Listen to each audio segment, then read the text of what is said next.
Paano mag-withdraw sa World app to Maya Wallet? No fees.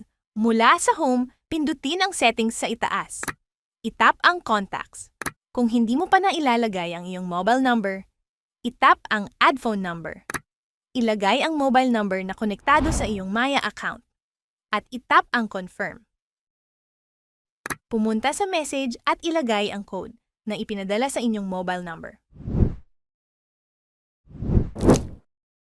Bumalik sa home. Itap ang wallet sa ibaba. Itap ang send. Pindutin ang World Coin.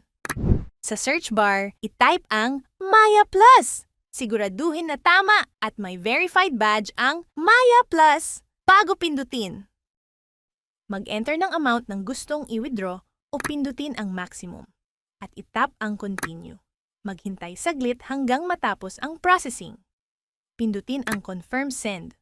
Maghintay saglit. Itap ang done. Pumunta na sa inyong Maya account. At i-check ang balance mo.